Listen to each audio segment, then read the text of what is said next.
It's the main event. Is it? Is it a good morning or is this the main event? Is it a good morning? It's just other people just bring stress into your life, and you just gotta deep breaths.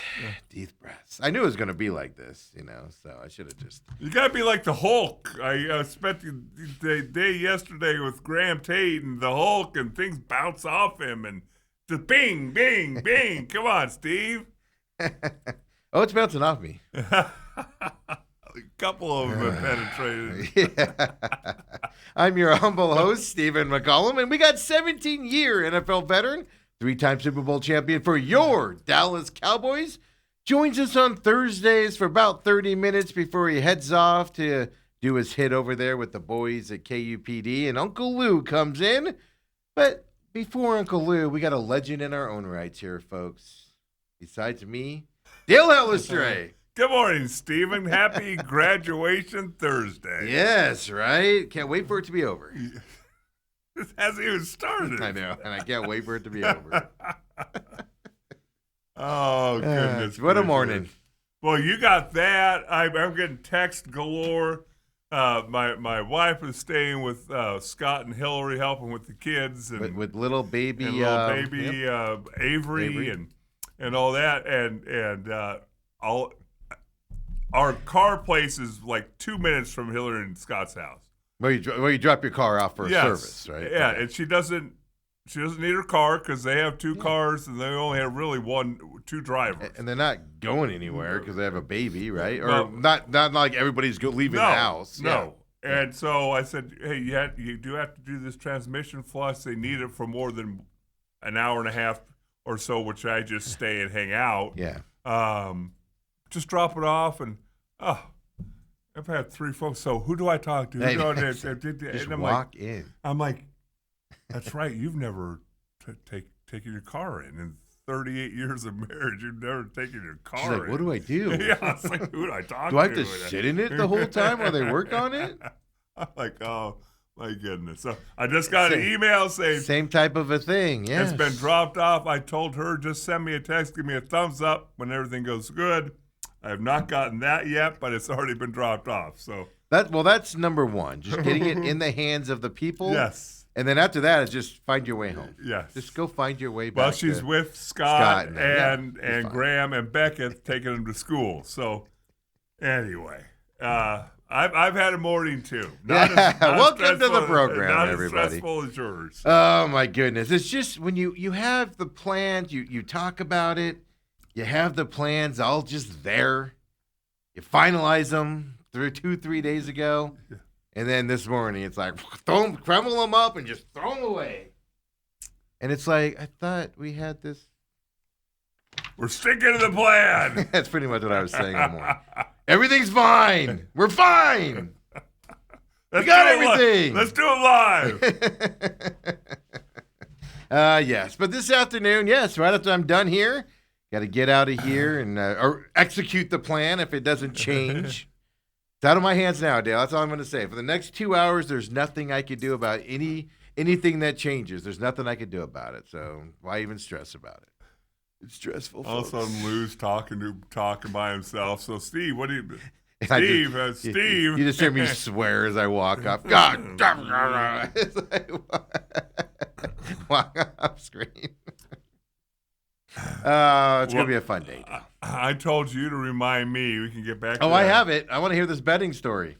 Again, when you say, dang it, Steve, I said, dang it, Dale, because I said I watched the game last night. San Antonio, Oklahoma City. Which one? Yeah. It ended up being a closer game than I thought. Yeah. But I distinctly remember telling you, and if not you, I told John Holmberg and Dave Nash that Oklahoma City is going to win by double digits. Yep. You said they were going to blow them out. You didn't give us a number, but you said it's going to be a blowout. I said double digits. Yep.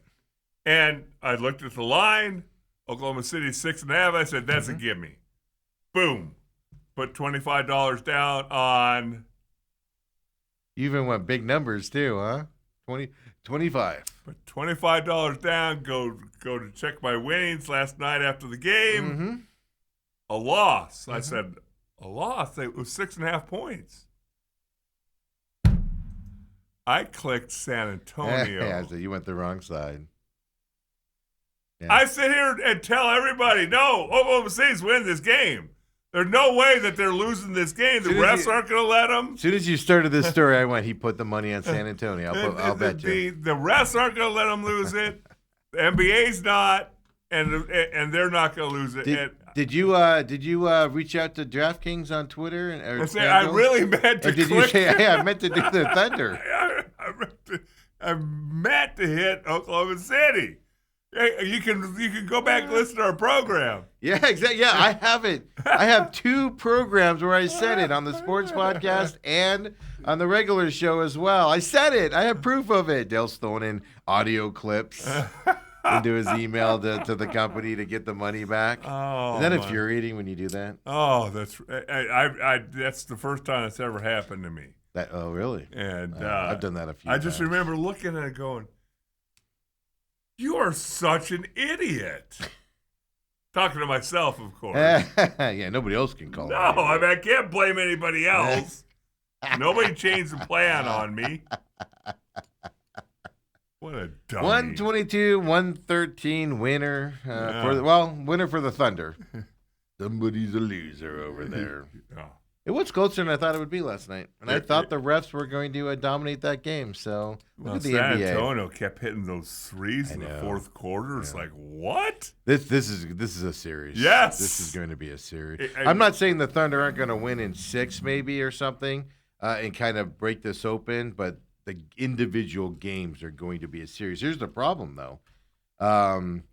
De'Aaron Fox out again. Yeah. High ankle sprain. We finally found that out yesterday. Okay. Because before they just said ankle sprain. It is a high ankle sprain. Harder to recover from those than just a regular ankle sprain.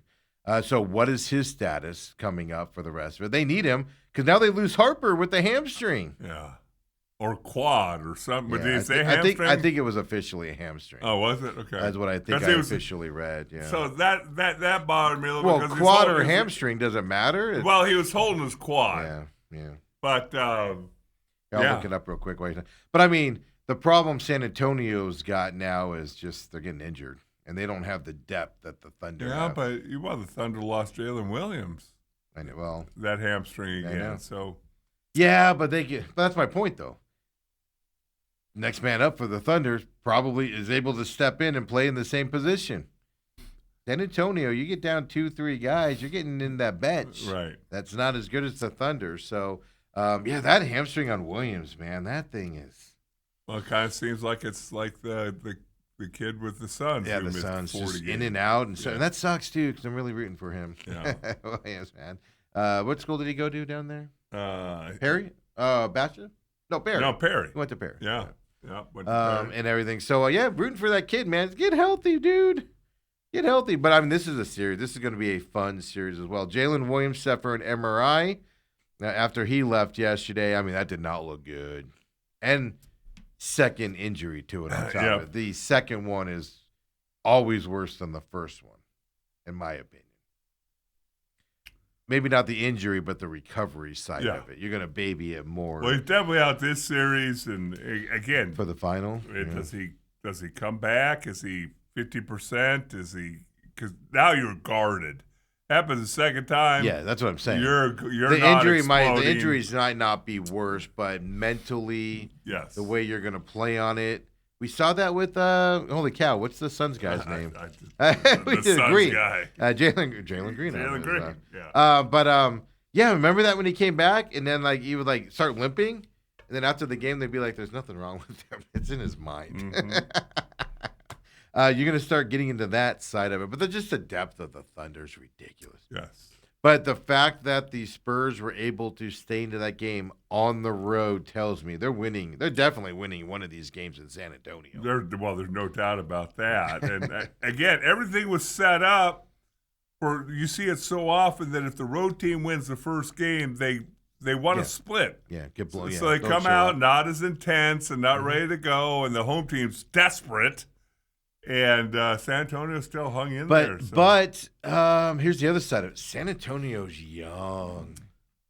It's almost like that. Those rules don't apply to them. Yeah.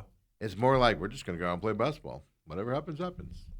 They don't have that mentality that normal teams have of, oh, we won this game, let's take next game easy and relax a little bit. They're just hard fought there and things like that. And I keep in mind, this is a team that the guy is still prevalent in the Spurs organization, but my opinion is he ruined basketball. I'm talking about Greg Popovich with the don't play until Christmas, rest everybody all the time, hack a Shaq, all of those, skirt the system and do the rules differently. This Spurs team's bucking that trend with the way they play. So I don't know. This is going to be a fun series, man. Fun series out there. But another fun series, Dale. Okay. We're going to talk about this. Is Ketel Marte coming out of his slump, or is Ketel Marte only doing this because he's playing two bad teams? Well, you could take the Steve approach.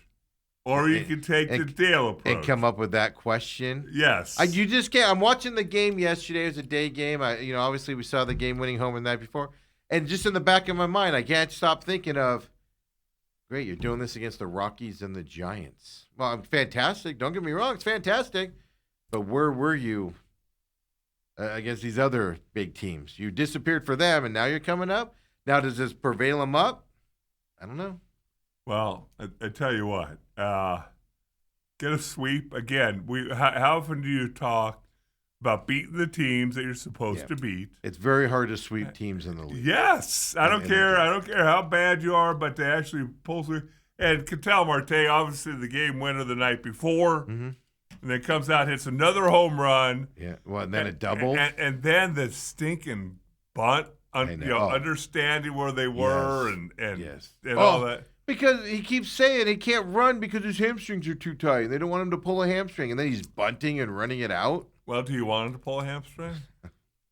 Anyway, it was a great. Did you really want to ask me that, Dale? I was almost more impressed with the bunt. No, it was impressive. As the home run. Yeah. But it is nice to see him starting to get the swing. Yeah, and I'm not knocking it. It's just that is a legitimate question. That's the problem with Ketel Marte. Is you have these questions when he starts to do well. Like, oh, man, he's fantastic. This is the Ketel Marte we want to see. And then you're like, oh, but it's against the Giants. No, that's what Steve says. I say he's back.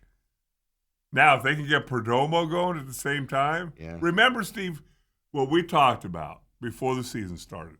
If they can hover around 500, if they can just stay relevant, till all these guys start coming back. But I told you, was it yesterday or the day before? I gave you the example of hovering around 500 ain't good enough this year so far.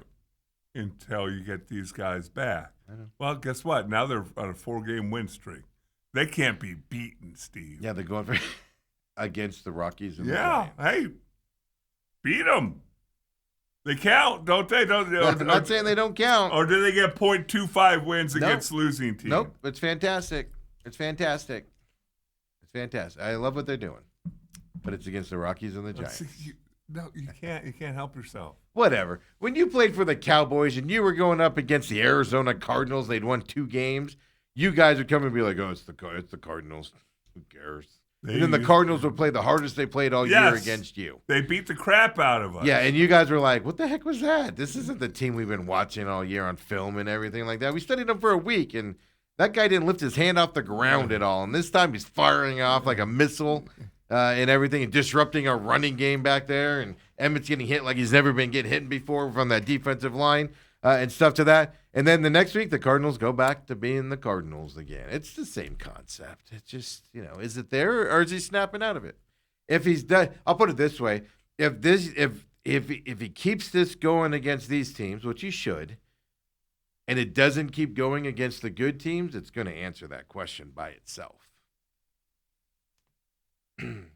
Just saying. That's all I'm saying. Fantastic watching. Congratulations on a sweep.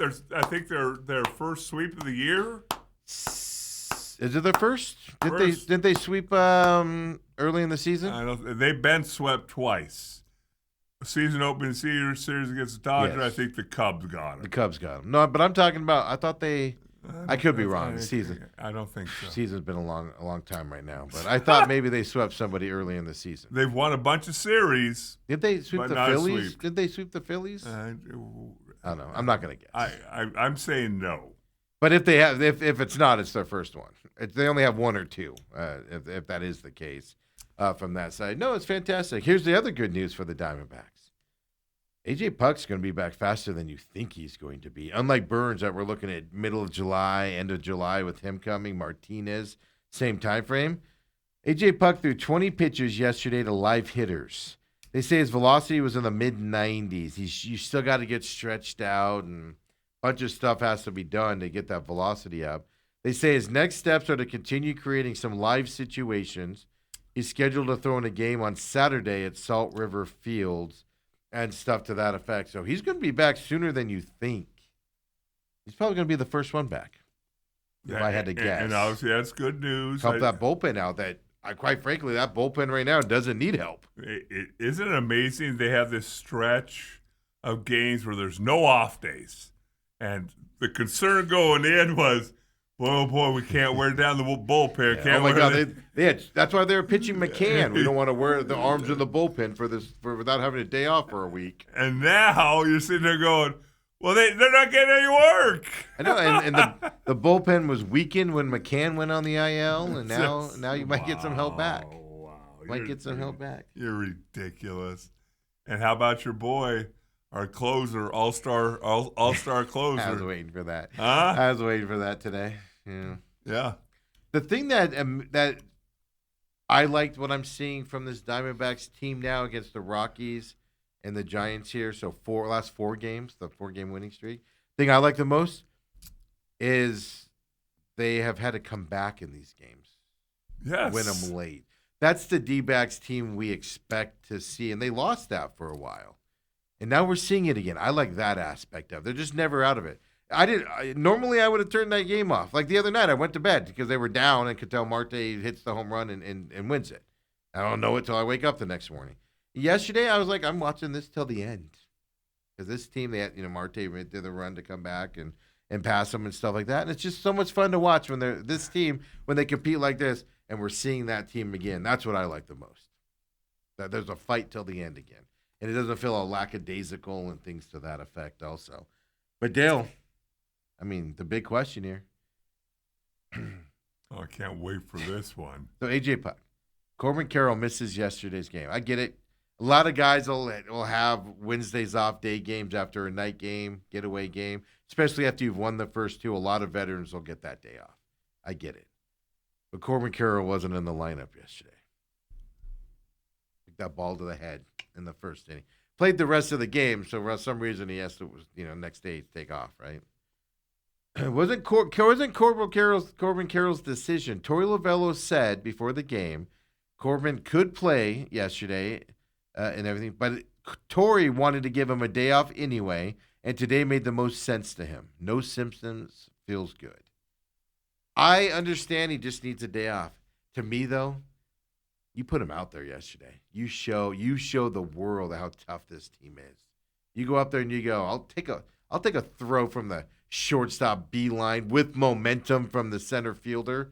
With the shortstop catches it and turns with even more momentum. To me, I would have put him in that lineup yesterday. If there's no symptoms or anything, give him Friday off. Give him today off. It's the Rockies. Put him back out there. Show how tough he is, baby. Steve, I think when something good happens for the local squad, you try and find something negative. It's not hard to find something negative. Oh, it's a win. 4 in a row. It's softness from...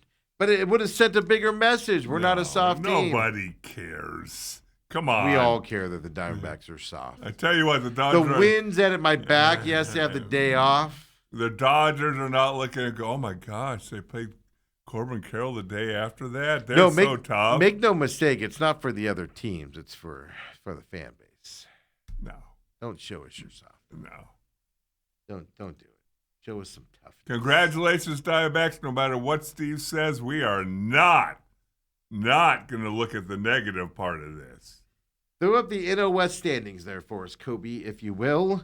If I did the stuff right for the show here today, the way I'm going, who knows what I've done right. We'll have to see here. Look at that. 2 games above 500, 3 back from the Dodgers, who have overtaken the Padres again there for first place in the division. There. Does the division even matter at this point? Should you care more about the wild I card think status? you're always looking at the wild card, and if the division ends up somewhere down the road being of interest, okay. But Okay, yeah. you're looking at the wild card. Yeah, more than the division. Yeah. This is all I was going to put up there.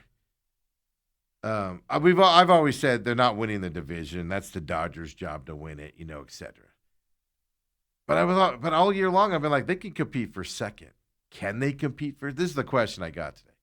Can they compete for second? I'm not too sure they can. I think the Padres are still head and shoulders above the Diamondbacks in terms of talent and what they're doing.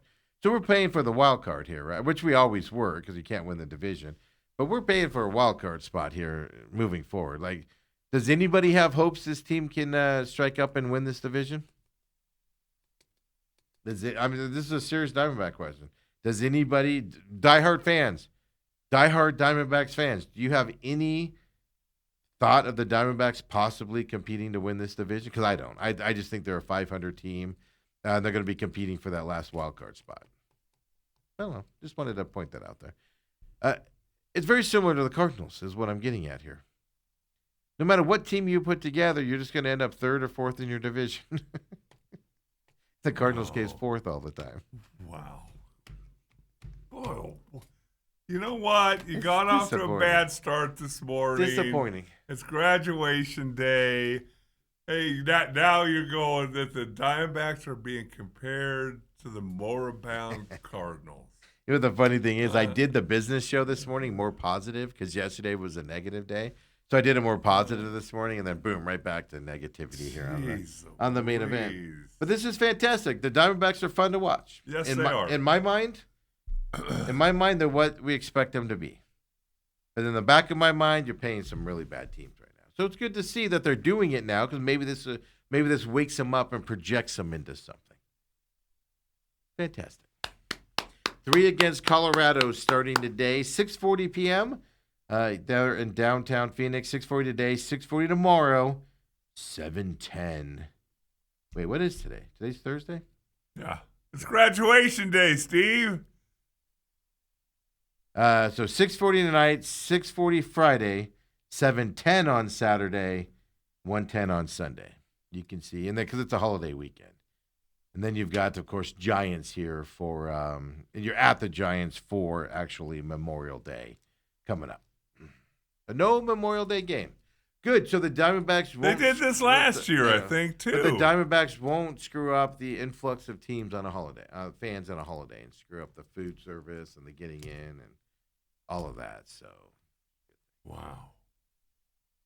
And here I thought you'd come in here skipping a little different tune and be happy and all that. As the unbeatable Avalanche go down 0-1 to your favorite team from what you told us for a few years that now. was the most beautiful game I've seen in my life last night. Let's get real about this.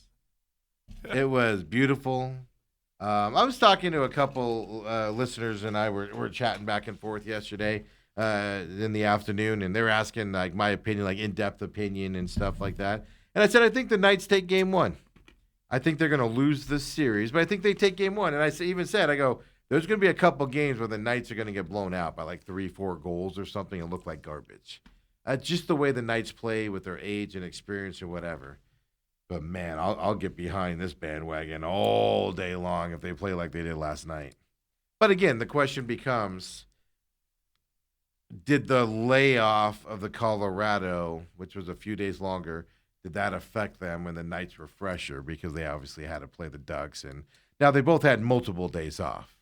You know, when they finished up Saturday, I think, and they didn't play till Wednesday, or Friday, and they don't play till Wednesday, and stuff like that. But 4-2 victory against Colorado. Goaltending of Vegas can shut down Colorado, and they got to be careful on that. This was fantastic last night. Let's go Vegas. Dale, I got to start saving up. NHL final. We go to those games. Oh, you do? Oh yeah, me and Autumn have always gone. Oh, excuse me. I Okay. thought I thought I'm sitting here right next to you, and you said You want to go? No, me and Autumn. No, you want to go? No, I'm not going to be a third wheel. No, you can just I'll go for you. We'll go to Vegas. No, I'm not taking Autumn's spot. It's not no. Well, no, she might not be available. I might need a new person for some of these trips. Oh. Didn't get summers off anymore. Might need a new person. Might need a new and Wow. number 2. She's gonna get so mad at me. Wow.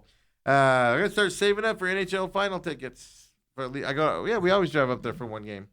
I would normally do this round as well, but the schedule doesn't match up right with the graduation and when I got the next couple of weeks. I can't fit into my schedule. NHL, be more accommodating to my schedule, would you? Is Ethan even going to know if you're there or not? Not till afterwards.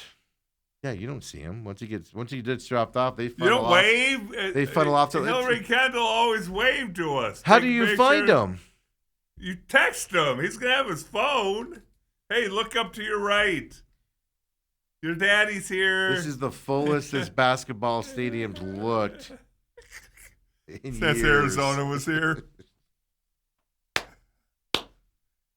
Hold on, is this Arizona game or graduation?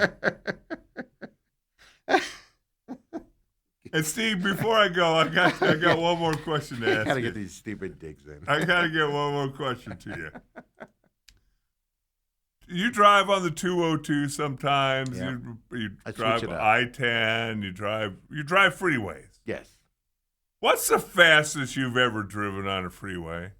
Be honest. In town? Yeah, 80, in town. 85 would probably be the fastest Yeah. I've topped. I generally won't go faster than 85 for a lot of reasons. Okay. But 85 is just like when everybody else is going that speed and you're just like, I got to keep up with it. Right. You got people. Yeah, like middle of the day. tailgating, If you don't drive in the middle of the day, man, I leave here. On the days I leave here like 11:30 or whatever, and there's people I'm going 85 and people are. Say you're driving to California and you're out in the west boonies of Arizona. I'll set my cruise control at 80 or 85. and maybe get up to 85. Yeah, I won't go fast enough. No, I mean that's flying. Yeah. What is it with these idiots? Mm-hmm. The latest being this Eagles linebacker Nolan Smith. Mm-hmm. Where did he go to school, Dale? The School of Driving, Georgia, correct? Yes.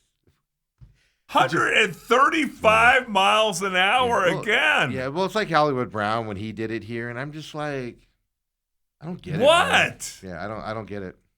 At 85, there's sometimes like when you're driving on 60, and you got to get over it. I'm going 85, just cruise control set. It's the predictive cruise control or whatever. Yeah. And then all of a sudden, there's a car going 65, and man, you're on those things fast. Yes. There's no reason to go. I'm never in that big of a hurry. But mainly, I set my cruise control for 75, 80 sometimes I'll set my cruise control for, and I'll let the cruise control regulate it, and generally you're going 75 out or in West whatever. Arizona, the speed limit's 75. Yeah. You So- can set it for 84, Yeah. 85. So I'll go 80, 85. Yeah. But I'll do 80, and then if somebody passes me going a lot faster or multiple cars, all right, 85. But yeah, I'm not going to go fast. Well, partly because I'm deathly afraid of getting a blowout and having a blowout at 90. You have no hope of coming out of that without serious injuries. I know somebody that happened to, so that's why I think that way. But my bigger question is that a recruiting question at Georgia? Which is the fastest you've ever driven? Yeah. Are And you will willing continue to it? go 135 miles an hour for the car? It's like literally, I was interviewing with Georgia right now, and I go, fastest I would go is 85. And I would go with the flow of the traffic at that speed. Otherwise, 80 is about, or 5 over the speed limit. They'd be like, thank you. Enjoy your time someplace else. Isn't it crazy? In town. That was in town, too. That wasn't out in the burbs. Like, I can understand, I'm not going to lie, I can understand going 100 if you're going to California. I could. You're just on this long stretch, boring straight road. Yeah, if you want to do it, whatever, right? To get caught, whatever. But in town? No, I'm sorry. 70 mile an hour speed limit. Yeah. 135. Yeah. And like I said, it's also the school he went to. It's not the first, it's not the second, it's not the third, it's not the fourth. Crazy. It just continues to have felony on top of it. Yeah. Obviously. Yeah. What kind of car was it? I actually did not see what kind of car it was. I don't. The stories I saw did not say the car. Lamborghini or something. It was a first-round draft pick in Last year. Yeah, I know, 2 years ago. 2 years ago? Yeah. Yeah, I wonder what kind of car it was. I didn't see what kind of car it was. If you know what kind of car it is, hit us up. TME Media AZ. What's the fastest you go there, Tiger? Because I'm sure somebody's going to go, you go 85, you're going to kill somebody. No, out west, I'll go 9 over the speed limit. Yeah, because my rule is if you're going to give me a ticket for like 10 and above, well, then you're just looking to give tickets at that point. At 10 and above. I mean 10 and below. Yeah. My opinion, you're just wanting to give tickets because there's people going faster than that out there. Yeah, just wait a minute. There'll be somebody. Yeah, you're just trying to get revenue at that point. That's my opinion on that. But like I said, in town, like that North 202, man, there's nothing on that thing. And people, I'll have that cruise control set at 85 and going 82 or whatever behind somebody, and just phew, phew, phew, phew, phew. The upper 101 that happens sometimes. That's the worst. But that's because you got all those Bugattis and everything you're competing with up there. Bugattis. Lamborghinis. You're dealing with that stuff when you get up to that level. Dale, go have fun over with the boys over there at KUPD.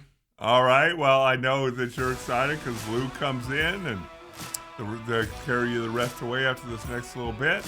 Hope everything goes smooth. All the plans that have been put in place, I hope they're not torn apart. If they do, oh well, I'll adjust. Oh, because you're so good at adjusting on the run. I'll just adjust. Oh, no, I'm not going to see the Vegas Knights. You're still welcome with Steve. Oh, she's invited too. That would be Brooke. We can have Brooke and you come along. They can go do what they want to do while we go to the game or whatever. I actually, real quick, I talked to Graham yesterday, taking home from school. I said, Big Steve said hi. And he goes, Big Steve. Big Steve. I said, yeah, remember him for the radio station, the guy who swore when you were standing there when you were 3 years old? He knows who I am. Big Steve. He goes, he used to have the cutest little kid voice, Big Steve. And now he's probably Big Steve. He did not say that. Nice try. That's good. Tell him I'll text him later. Come on back, folks. I'll get you going until Lou gets here. Wow. Come on back, the main event.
And we're back here, main events.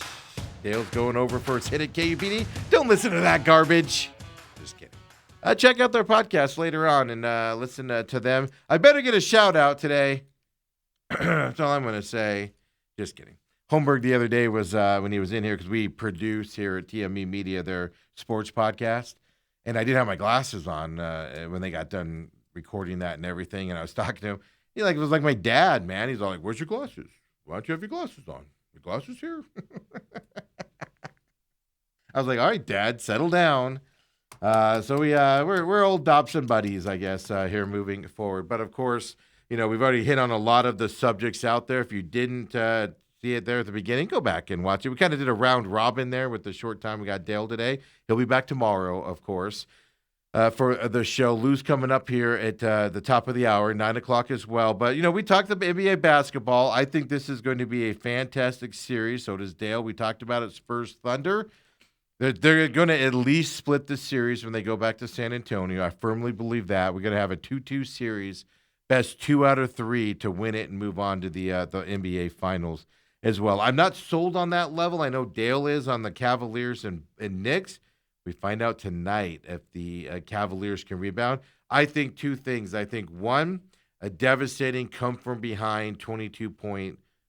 They were up 22 points, lost the game in overtime. I think is a disastrous thing to happen to the Cavs, both mentally, physically, etc. in this game.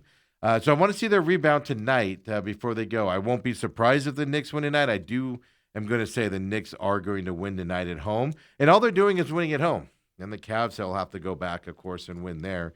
That's kind of what I'm looking forward to 2-2 tonight. As well. I know you guys have seen it 1,000 times. Throw up the NBA playoff bracket, if you would, Kobe. And you guys know it right now. Knicks are up 1-0 on the Eastern side. They play tonight. The Thunder Spurs series tied 1-1 as well. I'd love to see both series be tied 2-2, right? Going into best 2 of 3 to win those series to get the rights to the NBA Finals. I will say this. I'm paying closely attention to the Knicks. Early afternoon graduation today, so I, will have time to get home and catch the beginning of this game, or at least be at dinner and watching it, or whatever the plans are afterwards. But I'm closely watching the Knicks. The way that the Knicks play basketball, I'm not going to say they're going to beat the Thunder in the championship. I still tend to think the Thunder are winning the championship this year. I think the Knicks can score a lot of points, which is going to put pressure on the Thunder in ways they don't really get pressure on. They're going to struggle with the length of the Spurs and things, but the Knicks can score, and that's going to be a fascinating, fun thing. Now, can the Knicks continue it? They've done it all playoffs long. They did it with, 15 minutes left in that game, 12 minutes left in that game the other night, down 22, whatever it was. They did it then, but they didn't do it earlier in the game. So I'm going to be watching the Knicks very closely here tonight to see. Hopefully we get 2 series out of this, but at least we can count on the Thunder Spurs being a good one there on that side as well. Lots of injuries are creeping into that Spurs-Thunder series, though. Like you said, Jalen Williams out with the hamstring, MRI today. They've lost the Spurs, of course. DeAndre Fox is out. They're going to need him at some point, but high ankle sprain. Scratched in the first 2 games. High ankle sprains are not something you recover from in a week or a few days. It's just, can you manage the pain? Can you not make it worse? When's he going to be back in this series? Is he going to be back in this series? That's kind of the question. But then again, the Spurs also lost the other gentleman with the hamstring as well. So their injuries are getting there. They don't have the depth that the Thunder have, as we talked about earlier in the show as well. There. So we talked about this, the Vegas Knights beating Colorado last night. Throw up the NHL brackets for everybody. I know we're in the Final Four, the final 2 teams, or final 2 series, Final 4 games. Tonight, Carolina plays Montreal. The thing to watch tonight, I do think, and we'll talk to Lou about this when he comes in as well. I'm not surprised the Knights won game 1. I was telling, like I said, off air. I don't remember if I said it on air, to be honest with you. I do think Colorado wins that series, but I think the Knights are going to give them a series. I'm saying that's going at least 6. But it's going to be a weird series because, now, I wouldn't be surprised if Colorado wins game 2 and they beat the Knights 6-2 or 7-2 or something to that effect.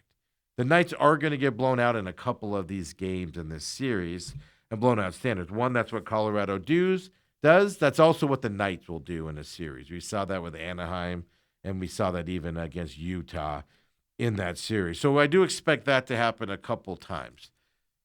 But the Knights, with their goaltending, it's going to be a fun series on that side. Now, Carolina's had the longest break ever, over 14 days off before they play tonight. Montreal is just a young, gritty team. They survived Buffalo in that Game 7. and got on there. Montreal can play defense. Montreal doesn't need to shoot if they get the lead. They can play defense. Carolina's dominant team in the playoffs here so far. Don't be shocked here, and we'll talk to Lou about this coming up here, but don't be shocked. Look at Montreal tonight to win game 1 because of the rest with Carolina. That is the most fascinating thing that you should be paying attention to tonight in that game. How does Carolina look early? How does Carolina look as the game goes on from sitting for so long? You can simulate all you want. I saw stories all week and everything leading up to this game. I saw where they moved the nets into the red lines, the blue lines, and they were playing inside to kind of ramp up that intensity. I don't care what you say, especially for goaltenders. How do you keep that edge with having so much time off in that series? For them tonight, money line plus 164 for Montreal Canadiens tonight. It shouldn't be a surprise. Money's going to be on Carolina with the way they've played in these playoffs. And I think Carolina's going to win this series. Just how much of a series can Montreal make it is the question. I ain't going to lie to you. You might look at that plus 164 number or wait till the puck drops, right before the puck drops. That might get worse. More people might put money on Carolina. I am thinking Carolina's going to be a little rusty tonight. And Montreal's going to be fresh and glued. Now, if the game goes to overtime or fights till the third, does Montreal lose their legs and Carolina will be fresh? Something to think about there. But think a little bit about Carolina. We'll talk with Lou about that coming up as well here when he comes in here at the top of the hour. Don't forget, Mountain West tournament, Big 12 baseball tournament is happening right now over at Sloan Field this weekend. Let me pull up the bracket here really quick. Just if you're a college baseball fan, you're in the East Valley, you don't want to drive to Surprise. For the Big 12, ASU plays tonight at 8 p.m. out in Surprise. We'll talk about that in just a minute here. But Mountain West Baseball Championship happening over there at Sloan Park. Game 1 here is 1:05 p.m. our time today. Air Force versus UNLV. Air Force the 3 seed, UNLV is the 6 seed. Game 2 tonight, you got 6:05 p.m. Number 4 Nevada and number 5 New Mexico battling it out in the Mountain West.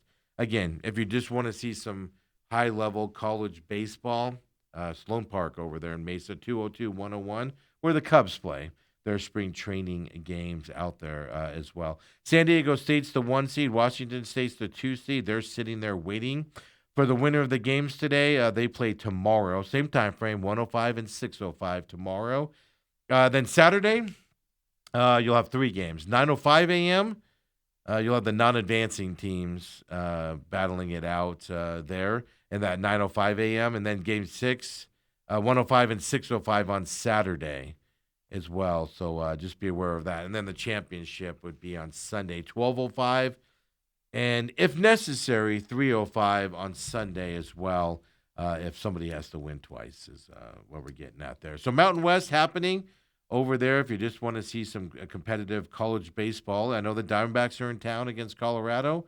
They leave Monday for San Francisco. So you have, obviously, Diamondbacks playing as well out there. So you've got the Mountain West happening today as well. Then you got the Big 12 baseball championship happening out there in Surprise. It's been happening for the last couple days out there.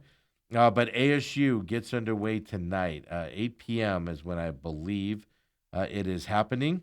Out there in Surprise, they play Cincinnati, who they did not play in the regular season, ironically enough. So it's one of those things where you go, what to expect for that as well. So I'm just looking here. I wanted to look up pricing in case you're interested. So today, they price them per session, by the way, per game. I'm just looking. So there's a 9 a.m. game today. Tickets are $30. $23. I see a couple 23s. They're $30. So let's look at tonight's game, for instance. Here. Sorry, I'm just doing this here. Section 106, row P, $20. Section 110, $33. Section 105, These are all behind home plate tickets, folks. $30. Outfield's $39 is what I'm seeing here as well. Yeah.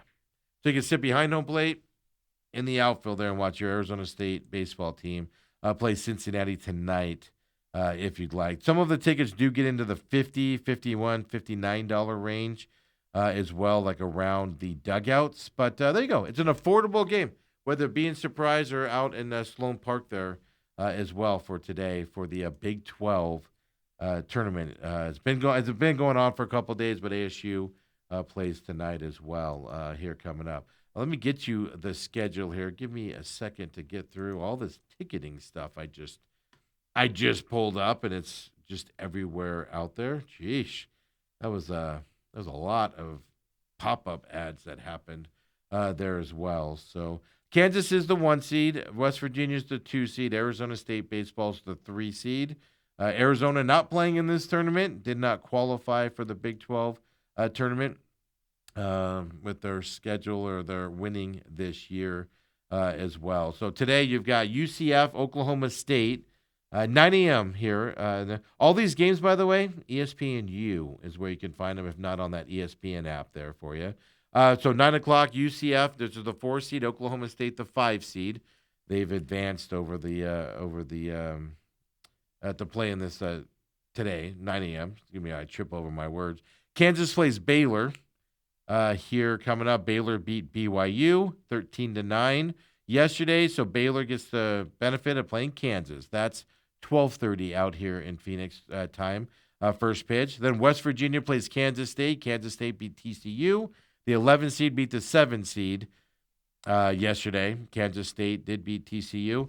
So Kansas State gets to play the 2 seed West Virginia today, 7:30 p.m. Eastern, so 4:30 p.m. our time. And as I said, Arizona State, Cincinnati, 3 seed against the 6 seed Cincinnati tonight, 8 p.m. For that game as well. Now these are all the games here. So winners play tomorrow. So if you win tonight, so if Arizona State beats Cincinnati, they would play the 8 p.m. game tomorrow out there at Surprise as well in the semifinals is where they would play at that time. You have to win today, of course, to advance to that. They'd play the winner of the West Virginia-Kansas State game as well tomorrow if they go. And then the championship is Saturday coming up as well. So ASU underway tonight, Big 12. The bigger story here, you want to see championship conference baseball, Mountain West at Sloan, Big 12 out there, and, of course, Surprise for you out there. I wish if I didn't have this graduation and the stuff planned, I would totally be out there for the Big 12 for the next couple of days. I think that'd be fantastic to watch them as well. Let's go to the comments here, of course. TME Media AZ on YouTube. You can catch us live right now. We got the McCollum on Business and this show live. You want to subscribe to that YouTube page. We have a lot of stuff coming your way, movie review type shows coming up. We're just going to have some fun with that and talk about movies and things that we see out there. Got some ideas for some other things, that can't be made into half-hour or hour-long shows, or we got to figure out the formats on that. So we're just going to do little blurbs and things beforehand. So you want to follow that TME Media AZ and pay attention to that as well out there. The Robert says, looks like Old Timers is setting in for Dale. He said that earlier. He also said, I'm not a big Marte fan, but he has been hitting the ball hard all year. They were caught before, and now they're not being caught as well. He says, per Jack Summers, of course, the best group of people that follow the Diamondbacks as beat reporters. He's part of that Diamondbacks on SI group, Sports Illustrated group. He says, per Jack Summers, Marte's 130 points below league average on balls, hit over 95 miles per hour. I get it. And I'm not a Marte fan. You guys should know that by now, right? He's too lackadaisical for me and my liking. So I give him a hard time on that. But that's fine. You're hitting the ball hard. The money you're making and the expectation level of you is you expect more from him. That's all I'm saying. I'm hard on him. I get it. And also, Jack says he's 200 points on balls hit over 105 miles per hour compared to above league average as well. So I asked earlier, do the Diamondbacks have any chance to be anything but third in this division? with there being 2 games above 500 right now. Ann chimed in and said, "Nope, there's no way the Padres and Dodgers will be ahead of them no matter what." That's just kind of what you feel. Like I didn't say we all thought the Dodgers were winning this division, so you're playing for a wild card anyway. But with the Padres struggles, new ownership, a lot of turmoil on their side, you were just kind of like, well, Diamondbacks can get that second spot here in the NL West. It just as the season's gone on, it feels a little fleeting coming up, at least in my opinion, and Ann's as well, out there as well. She does say, I'm still hoping for that wild card spot. I've said it for the last, after the Super Bowl run, the World Series run, this team is a playoff team. They have the talent for the playoffs. The Diamondbacks do. They should be a playoff team. They haven't done it the last couple of years. They should be one. It's disappointing they're not in the playoffs these last couple of years. They have the talent to be a playoff team. They're just barely missing out for a lot of reasons. Lou's biting his tongue over here right now. We'll get his thoughts on this coming up as well. Robert, and we were talking about the speeding stuff happening out there, and I mentioned Hollywood Brown. Robert says, to his defense, the only time Hollywood Brown was fast in Arizona was while he was driving. That's great. That's fantastic.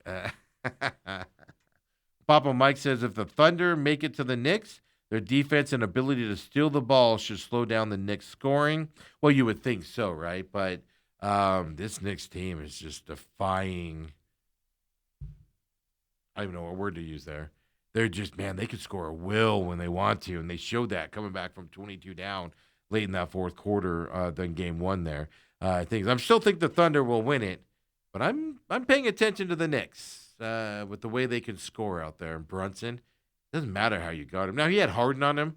And the interesting thing about tonight's game, I forgot to mention this. The the Knicks coach flat out said, we were attacking James Harden on his defensive side. James Harden can't defend a wet blanket right now or cold or whatever you want to say. Lou's better at this stuff than I am. He can't defend him. He can't defend anything right now. He's terrible at defense. And they attacked him. They said it. How did the Cavs counteract that? Because you can expect it to happen again tonight as well. What you want to look at from that. Robert says, Harry Bonds is going yard tonight for ASU.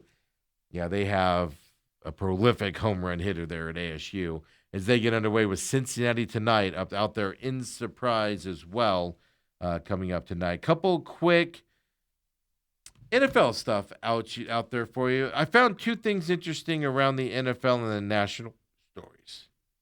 First one, obviously a lot of complaints of the international games from local fans because they lose a home game. I've told you all along they're going to 10 internationally. Interesting enough, did you see that little side asterisk yesterday? I put it out on Twitter.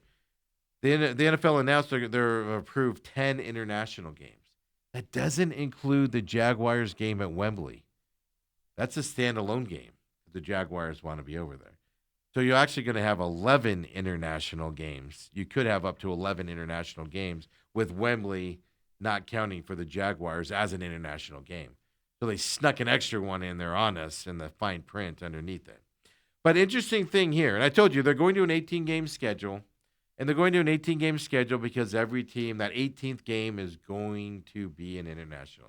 Every team is going to play international every year, but you're not going to cost. My problem with the international games is you're taking home games away from your bread and butter, the American fans who buy the tickets, who watch these games, support the teams, etc. Add the 18th game and send them international, I don't care at that point. Because we don't have an 18th game now. You add a game, goes overseas, we don't lose anything. I don't like it when you go international and you lose some games. I don't like that side of it. So add the 18th, we'll go from there. But then I see this yesterday as well. Ari, My Sports Update, NFL guy that covers the NFL and everything, he put out this video there about international games. What other markets is the NFL looking at for international? We already know now they go Madrid, Rio, Mexico City, Spain. Well, that is Madrid. Geez, Steve. Germany, what I was trying to think of there. So they're going pretty far into Europe now. These aren't short hop, skip flights. It's not like going to London from the East Coast. They're going a little bit deeper, right? And then going all the way down to Rio in Brazil the last couple of years. They said they're looking at markets like Japan, Singapore, which that's not too bad of a flight. If you're going to London, you can go to Japan or Singapore. Not that big of a difference. They're also saying they're looking at countries like United Arab Emirates in the Middle East. That's a long flight, folks. The president has to stop and get gas when he's traveling to that parts of the world and everything. And Air Force One, those are long flights. How do you work that into the schedule to have guys have enough rest on the backside is kind of the question. Then the last thing on the NFL side I wanted to bring up, those of you that follow this show know, I think this gentleman's a remarkable talent. Hall of Famer, 4-time MVP. I take nothing away from his talent level. I don't like him for a lot of reasons. One of them, I feel that talent wasn't utilized to its fullest potential. He should have won more Super Bowls. I think his attitude. I think his always having to have the most money, right? Not sacrificing it all and keeping down the team. His constant complaining. His not listening to the coaches all the time. Cost him a few Super Bowls with really talented teams. And then just the off-the-field stuff with the whining constantly and blaming his teammates. He does nothing wrong. Of course, we're talking about Aaron Rodgers. But he's a remarkable talent. He's a future Hall of Famer. You can't take his talent away from him. I just think he's underutilized that talent. Well, he announced yesterday that he is retiring. And then just this whole concept of it kind of cracks me up. I'm going to show you the video when he gets asked this question. And just his response to it. It's just, the gloveness just kind of gets to me a little bit. Here's Aaron Rodgers yesterday when asked about his future plans after this year. Here we go. Aaron, do you believe this could be your last year? Do you even think of that right now? Yes. As in your last year? This is it, yeah. I mean, the guy asked the question, and he goes, yes. I was like, well, which is it? Is this your last year? Where is he going? Good old Aaron Rodgers. He says when he retires, you're not going to hear from him again. I, for one, welcome that day. Come on back. Uncle Lou's coming up next, folks. It's going to be a fun Thursday. No UFC this week, but we have a ton to talk about, including last week's fights. We'll get caught up on that. Baseball, college baseball, NHL. I'm sure he'll chastise me about Aaron Rodgers or something to that effect, too. Let's see what Uncle Lou has to say. Come on back. The main event.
And we're back here. Main event. Thursdays means Uncle Lou joins us. You can catch him as a contributor on the Visa Network. Of course, Gamblou.com, Gamblou on Twitter, all the fun stuff. And Lou, I would say you get a little bit of a breather this week, but you're busy wrapping up with the other sports. How you doing, first of all? I'm doing great. I'm happy to be here. It's a great time of year. Our weather in Phoenix is usually really hot by now, and our evenings have been in the 60s still. So everywhere you look, it's sunny and bright, and there's so much to be thankful for. Surely this hour each week, something I look forward to. Yeah, I do as well. I know a lot of people out there do as well. I had somebody message me yesterday and go, "There's no UFC this week. What are you and Lou going to talk about?" Oh, we've got things, folks. A lot of it out there. So just in case somebody's joining us for your college baseball that we're going to talk a little bit about with conference championships going on here in town next couple days or next 3 days as well. NHL hockey, just tell everybody where they can find you and interact with you and all the fun stuff. Sure. So as Steve mentioned early, I have been a contributor for the VSiN Sports, the Vegas Stats and Information Network in Las Vegas since their inception in 2017. I'm really proud of that because that's a legit platform for our industry that really, at least the branch I'm taking is of transparency and profitability. I really take from my roots in Omaha, Nebraska, business concepts that everyone there learns from the Oracle of Omaha, Warren Buffett, and try to apply them to sports gaming. That's the goal. And through public records, you can see that sometimes I'm really good at it, and sometimes I'm not so good at it. But the record's out there. You get to see it. I have a website called gamblu.com. That's where you can find out about me. The most important things about me are on the bands across the top of the webpage. I do a couple podcasts each week dedicated to the UFC, and there's no UFC this week, so really what we'll gravitate to is the most important tab on the webpage, top right, San Xavier Del Bach Mission, which is the oldest mission in the United States, located just south of Tucson, Arizona, here in the Old Pueblo, or outside of the Old Pueblo, Tucson. They're doing great work right there. There's a link on my website to them. I'm a huge supporter of them. They're indigenous to Arizona. I want to be a contributor to Arizona. To me, this is the best way. And Steve lets me broadcast this on his platform each week, so thank you. Absolutely. And look, I do the business show every morning, and that's just some days are tough out there with what the economy's doing, and we know how things can be tight for people. So if you can give, if it's not them, find a charity. You can help out in these times out there as well. And like I said, kind of takes away that seediness of what you do, Lou. The old 800 numbers is what I'm referring to. No, and really, believe me, I've been in this a long time, and for most of the time, I was like the little Peanuts character, Pigpen. You know, the little kid that walks around that was dirty and had all the stuff around him and everything. That's what it was like to be a gambler before PASPA 7-8 years ago allowed legalized gaming. So it's interesting that, you know, I had an odor for decades, and now in the last 7 years I've been able to share my thoughts on platforms like VSiN. So, you know, the whole industry's come a long way. Yeah, it's been huge. Oh, I did a story today on the business show about the World Cup gambling and the money expected to be spent on that. It's ridiculous. Well, it's ridiculous amount of money. So I mean, just showing legalized gambling. That doesn't even include friend gambling, and you know, some people still use offshore stuff and things to that effect. Many people still use. So offshore. that didn't even include that. That's just legalized gambling. It was $2.9 billion or something like that, and then another $2 billion on those Kalshi and Polymarket. Those types of sites. So that just shows you how this industry has just gone. And I'm sure VSiN's going to spend a lot of time on World Cup coming up here. Well, they will, but this is still an American audience. And the good thing that the Cup is being played in North America because it's right here. But each year it grows. And I'm the one to say that the greatest tournament in the history of sport is the Stanley Cup playoffs. And I'm correct. However, if one is I'm talking about the importance, but if one's talking about magnitude, meaning people and eyeballs and popularity, then unfortunately Stanley Cup playoff or anything you could mention pales in comparison to World Cup because of how international and what a world sport it is. And I accept that. So when I tout the Stanley Cup tournament, there's always a footnote understanding that the king of kings is the World Cup. And I must recognize that. I think anyone that doesn't is missing out. But I make the distinction Yeah. because I think the kids that play at the Cup, as I have a Twitter it's not a cartoon. It shows a hockey guy with his nose falling off, and it says hockey players pretend they're not hurt, and then he shows the soccer player on the ground holding his leg, and soccer players pretend they are. I love to use it. My brother they was get a hauled soccer. off on the stretchers, and then they stand up and run back and then they're in. right back in 2 minutes later. I mean, so anyway. That one I forget who he is now, but that one hockey player, turns out he played with 2 broken vertebrae, played like 20 playoff games or whatever it was with 2 broken vertebrae, but they got eliminated last round. Forget who the player was now. But it's just an amazing stat there on the hockey side. Yeah. Before we get into anything crazy, Preakness last week, you're a big horse racing guy as well. How'd that work out for you? Not really well. I'm trying to think how that one ended. I had the Black-Eyed Mary Preakness Daily Double. The Black-Eyed Mary is the day before, and I had that winner, and I had it with like 4 horses into the Derby, and of course the horse that won was not one of my 4, and so wasn't it? Yeah, very few people's 4. But I have to say, Napoleon Solo, by the way, won the Preakness. yes, when I say I use 3 different handicappers. I mesh their thoughts, and then I take the best because the horse handicapping is still somewhat beyond me. It's also unbeatable, and therefore I know that that's a sporting event I go into with X amount of money. I know I'm going to lose, and I tend to play trifectas because if I'm going to lose it, at least if I hit something, it's going to pay me, and it's pretty good. A couple seasons ago, I did hit the Derby try for several $1,000s on a $60 bet. Yeah. But most of the time you're contributing, and that's what I do in horses. That's why I limit my expenses.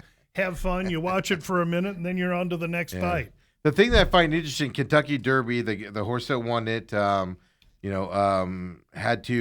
last place coming into the back stretch or the front stretch, I should say. Last place stretch. You were had great. to win it and then won it, right? Won it barely, but it came from behind. This one less than a horse distance here to win on the Preakness. We're seeing really competitive horse racings, whether you're into it or not. You're not seeing a horse 4 lengths ahead just dominating these races, things like that. So it's been kind of fun with one more, of course, coming up here for the for the Belmont. Yeah, and here's what you had for the Derby. You had a competitive horse race with world-class killer horses. And here's what you had for the Preakness, a somewhat competitive Preakness with goat meat. And here's what you're going to have with the Belmont, a competitive race with world-class horses. Yeah. What's the gap? There's not enough time for rest to treat the horses right in between those 3. It's also the length of the Preakness. If you're a sprinting horse, you can't go run the 2-miler because you're not prepared to have that thing. There is no can't. They don't want them to not do it. They've had horses do it. Yeah. Also, the Preakness this year was not at the normal track it's normally at, a smaller, tighter track. So there's all kinds of reasons. Yeah, but can't's not the right word. I have fun with it, but I know I'm losing that money. So if an NFL bet is 1 unit, I'm spending 6 cents on a horse afternoon, and I lose a few hundred. Yeah, I don't remember what the winner of the Kentucky was now, but it was like 24-1 odds, 22-1 long odds. Trained by the young lady who we saw. And how great was that to see her? I thought it was fantastic. Then in this one, the 10-1 horse that went into that race, 10-1 odds there, won this race. So you're not just seeing close races, you're seeing long odds horses winning these races also. So I don't know if it means anything, but I think it brings a little bit of excitement to that as well. Whether you gamble on it or just want to watch it, I think it brings some excitement. The favorites are nowhere to be found. It means no one knows. Even the great horse guys. I got one of the guys, he is so good. And he's missed now for a couple races, so I can't wait for the Belmont because he don't miss 3-4 in a row. He just does. The guy back out there. He's awful good. So I'm gonna make sure I know where he is Belmont Day. Yeah. Before we get into it, no UFC this week, but we do have questions about last week's fight. We'll hit up UFC first before we do hockey and stuff, since it's a down week for them. They're taking this holiday weekend off. Before we get into this, though, I just want to make Lou's blood boil here really quick. Uh-oh. Hey, did you watch did you enjoy that Ronda Rousey 17-minute armbar fight there on Netflix? I the other didn't. night? I didn't watch it. I won't. I don't support shams like that. And it's getting to the point. I don't know how long it will take me, but eventually I'll move from the UFC as it's gravitating that direction quickly. Yeah, I don't support those fights either because they're just gimmick fights. They're just throwing money at people. It's a money grab. I wanted to see stuff. Perry and Nate, and Perry's legit. Okay. Perry's legit, man, and he's 48 cards, so you don't want him. Yeah, so it was amazing. 17 seconds armbar. Her. No, I'm talking about. I'm just going back to that. And then they're making out with their tongues afterwards, almost. You know what I'm saying? Because it was all business. Well, who gets beat? The fans. people watching that. Now it was free, so nobody Well, really you have to gets have Netflix. beat. No, but afterwards, the 90. I watched the press conference after. That's what I did pay attention to. Like 90% of the questions were something like, "Do you feel bad stealing money for what you just did out there?" And things like, because everybody was kind of going with the idea. And they didn't at all. This is the money. Oh no, she said, "I have a family to feed, and we have limited lives in this, and stuff like that." So yeah, she's very thinking. But it was an Those are good interesting. answers. Yeah, it was an interesting after effect. I just brought. I know you're not a fan of it. I just wanted to bring it up just to kind of get you going. What Either am I, what by the way. stuns me, and here's a quote from George Carlin. I have it with his face. He's like, it's like, imagine how, he says stupid, how unintelligent the average person is. And then you got to realize half of them are more unintelligent than that. And so every time there's one coming I just read about, Mike Tyson against Floyd Mayweather. Yeah, coming up. They're saying, hey, stupid people, pay us money. We'll put some circus on a Saturday night. And You can watch it. we're gonna make And the 10 people millions. pay their money as fast as they can, then afterwards complain. Yeah. I just don't get it. I don't get it. It's amazing. Well, the reason why I brought that up first was because those are entities. So we could get past it quickly. Well, yeah, that, and I'm leading into something. Uh-oh. Those are done by entities, not part. Like that's Netflix, but it wasn't. There wasn't UFC wasn't involved with it.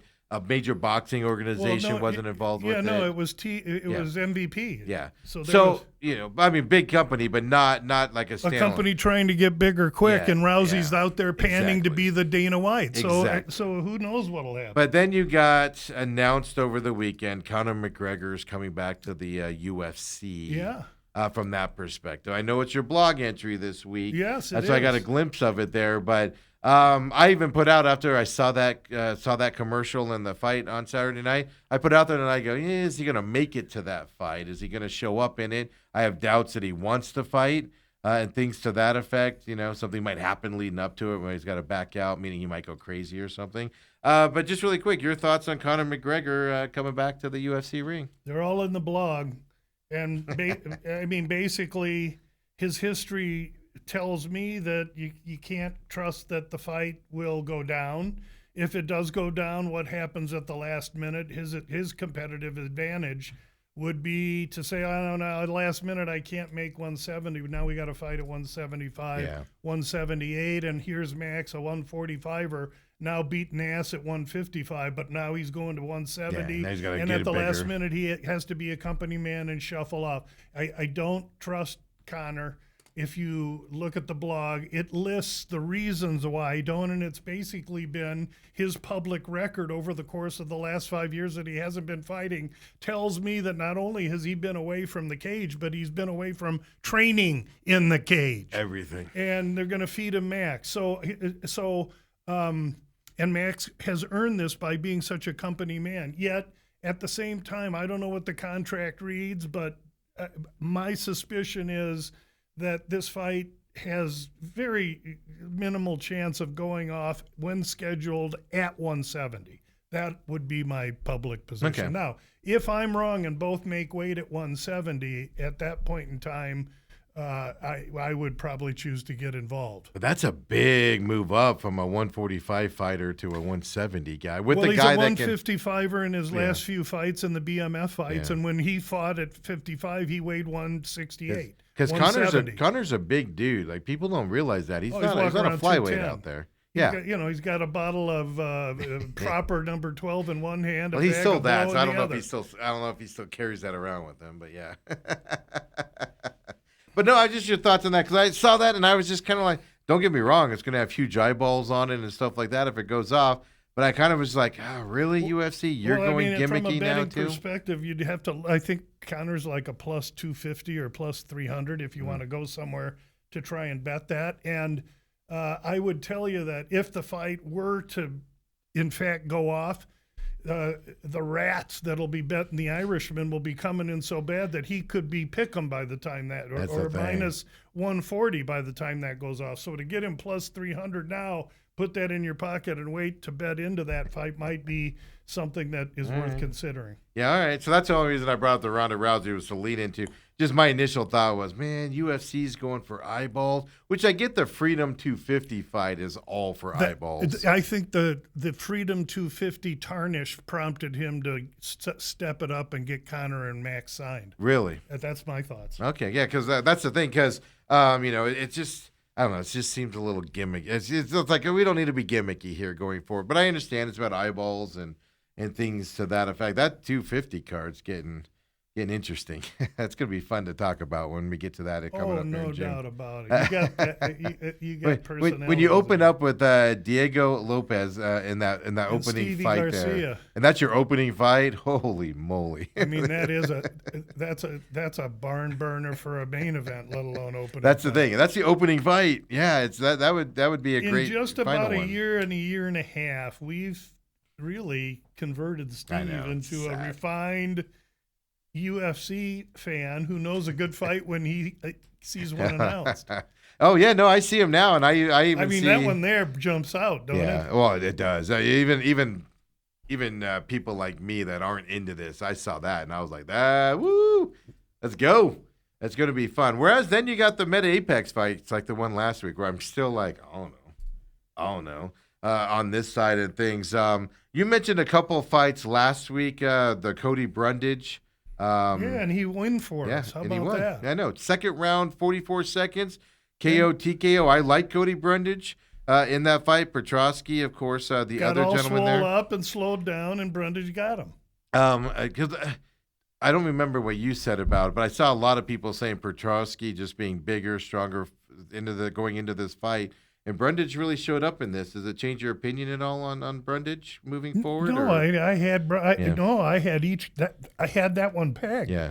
Petrosky can get all swole up and slow down, and that's right. Brundage has kids. He's a dad. He's a scrapper. He's had some bad luck in fights, and he was plus 180. That was just wrong. And that's as much a fate of Petrosky as it was for Brundage. We'll see what happens after that, but that one was a good one for us. I had that one on VSiN as well. Yeah, I was going to say, I think you had that one on VSiN if I remember seeing that on there. So, I thought that was fun. I really like Brundage as a fighter. He just, I don't know. There's just something about him where I gravitate towards him. When I like the man, then I tend to want to like the fighter, and that's why I don't get involved with these fighters. Now, I spent a lot of time at a gym here in Phoenix, but I'm in the shadows and I'm in the background, and what I'll do when they walk by, I'll hey, how you doing, young man? I just fist him, but I'm not in there talking to him and interacting with him. I'm there trying to watch the sparring, and there's numerous coaches around barking instruction to the fighter that allows me to learn unbelievable amounts.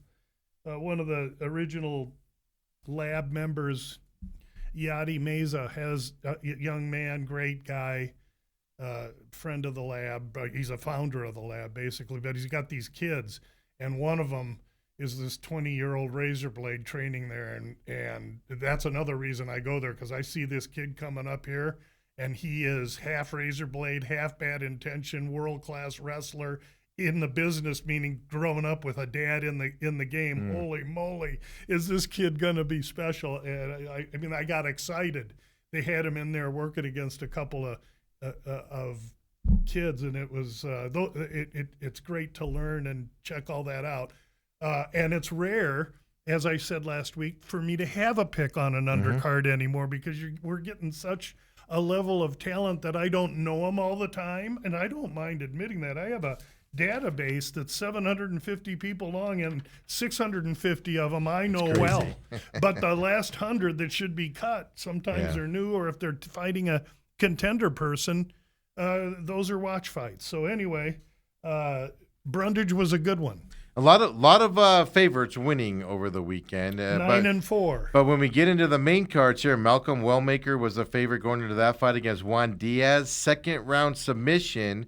Yes. 4 minutes and 8 seconds for Juan Diaz on this one, which made me think a little bit about you and say, what's Lou going to think about this submission artist? I'm going to call him Juan Diaz here after this fight. I'm going to think great thoughts of him because on the Bout Business podcast, I have enough fortitude to take him on the plus 210, but we took him on the points.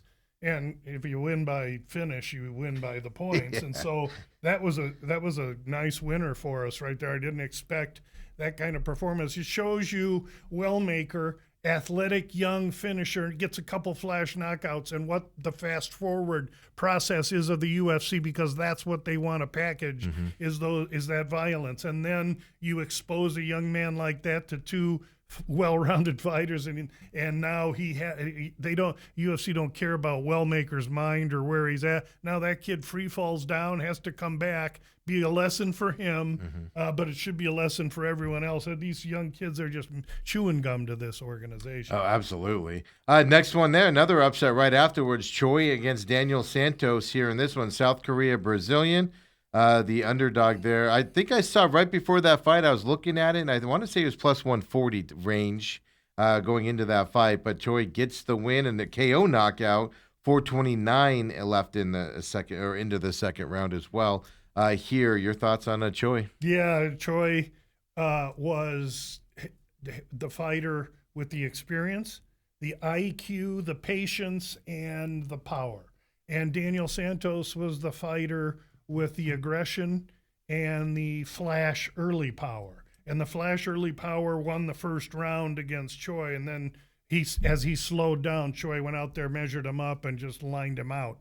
That was a loss. I had used Santos in a parlay, and before the fight, I was talking to a friend of mine in a faraway place, and I was like, hey, listen, I'm on the wrong side here with Gamblu, because this Choi is a high IQ, and if he can weather this storm, he's going to ice this kid. And so it's unfortunate when that happens, and I see it like that, and the fight starts, and then that's what happened when I release the other guy. I didn't bet Choi. I had already bet Santos, so I don't do that, but I kind of knew I was a sitting duck right before that fight went off. Yeah, it's never good when you know right before it goes off, right? Well, then if you do feel that, hopefully then you're wrong, because 46% of the time I am. So. Yeah.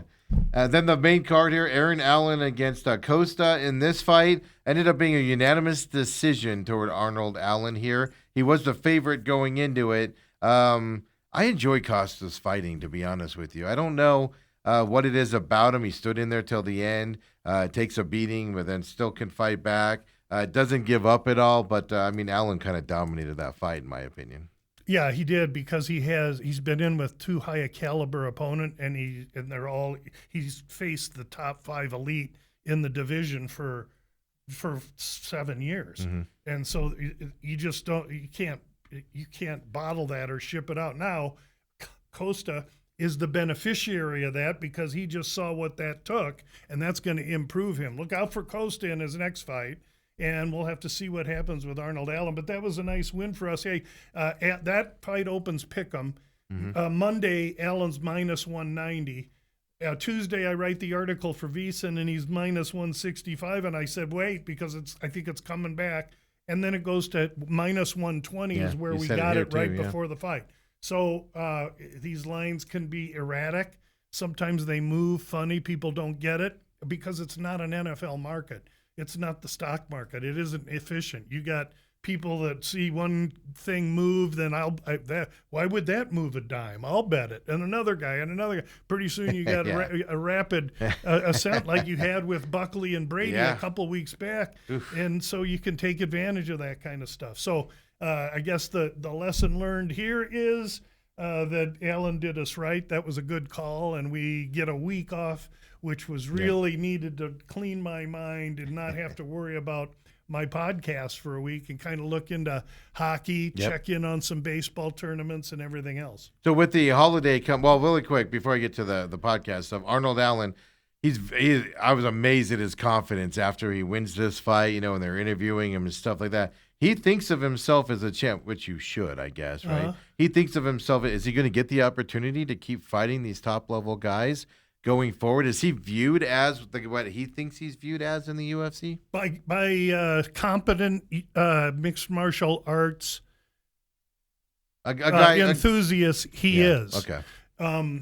By the fans, because they see all those losses, he isn't. Yeah. But you look at those losses: Max Holloway, big guys. Evloev, Jean Silva. I mean, come on, those are 1, 2, and 3 in the world, man. If that's who he's competing with every day, I mean, you don't want him. I mean, and his issue is he doesn't finish enough. Now he finished Dan Hooker some time ago, and he could have really used to have finished this fight. Yeah. He was mad he didn't. That was the first thing he said. Believe me, he's trying because he knows. They know, the fighters know, to get bonuses and to get front row treatment, baby, you got to go finish the person. It's loud and clear, and so it makes a guy like Allen, who's primarily a wrestler, wrestle less because he knows he's trying to get himself a win. Then meantime, you lose 2 or 3 fights trying to put on a show. Then you go back to your wrestling and win 1 or 2 and say, hey, I've won 2 in a row. and now you got to go change again and throw fists. So, this thing is really not tailored for the benefit of the athlete, unfortunately.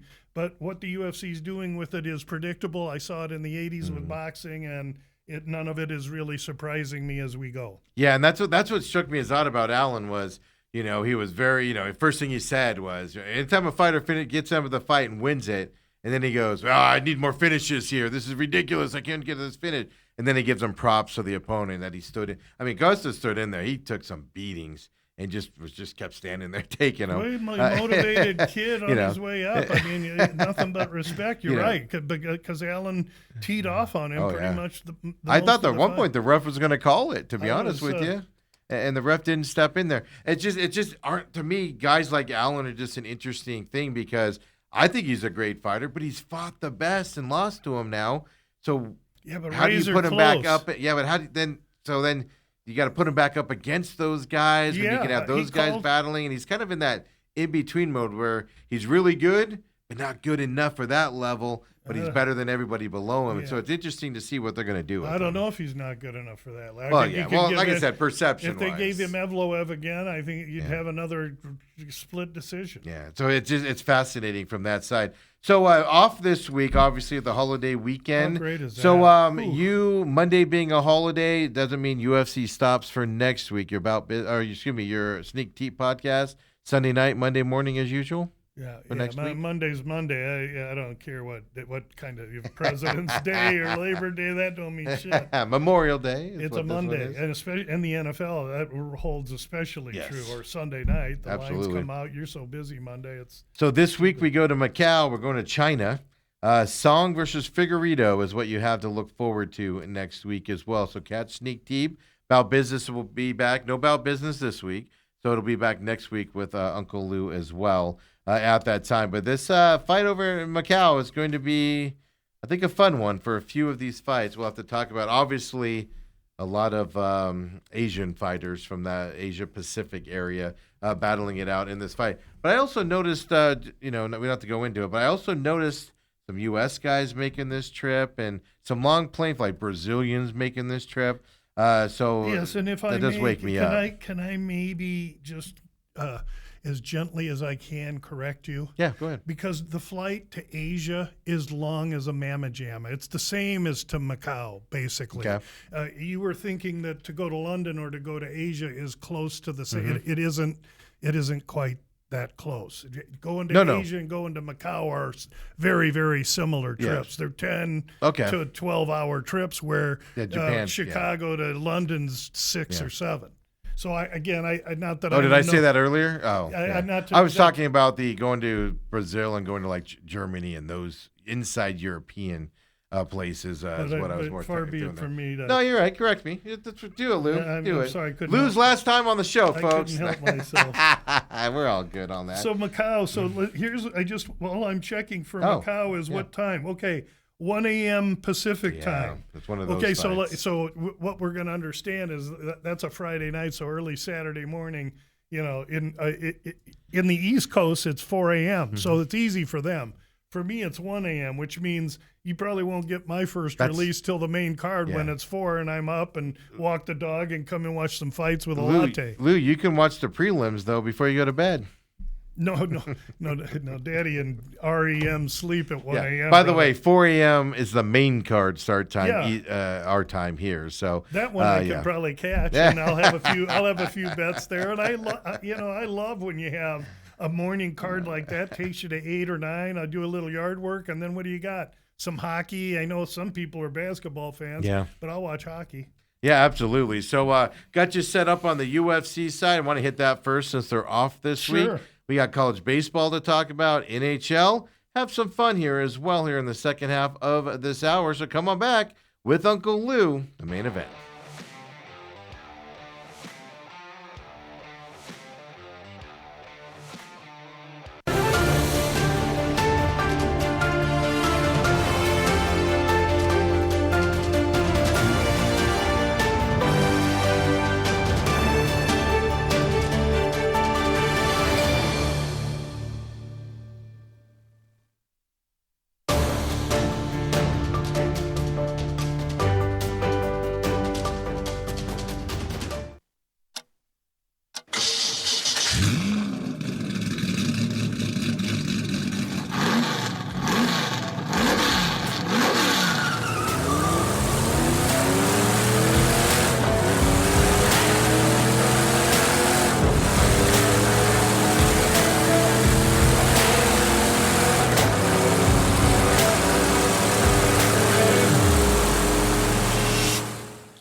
Lou's here as well, having some fun here on this Thursday as well. Appreciate you joining us, whether it's live here on Robat TV, of course, on the YouTube channel now. Lou, I never told you we've been live on YouTube here. We were testing it out for a while and everything. So we're going to start advertising it now that we know we've got all the bugs worked out and everything. So just so you know, we've got watchers here on YouTube directly now as live as well. And then everything's on demand there as well. But obviously did some UFC talk in there and everything. Before we move on to the college baseball with the conference games going on, right here, we're going to blink and have the regionals here pretty quickly. And then, of course, talk NHL. Aaron Rodgers is retiring. I gave my thoughts on him earlier. I'm just curious on what your thoughts are of Aaron Rodgers. And he's going to retire after this year. Yes. Sorry. Yes. Let me be clear. I have no thoughts on it. I think Pittsburgh will do the best with him that they can. They'll figure it out after him. It's not an issue with me. It's strictly business. And I do most of my NFL due diligence in July once Warren Sharp's 500-page NFL study comes out. And so it's a non-factor. I'm just curious what you thought about him as a football player, because to me he's one of those dichotomy players where you respect the talent, you love the talent, you love what he does, and then he's just got all this extra stuff that you're like, I hate you. But I don't handicap nightlife. I handicap Sunday afternoon football. It's not nightlife stuff. I just feel he's underachieved on the field, but I get it. How do the international games factor into your? How do you even handicap an international game? Let me ask you that side of it.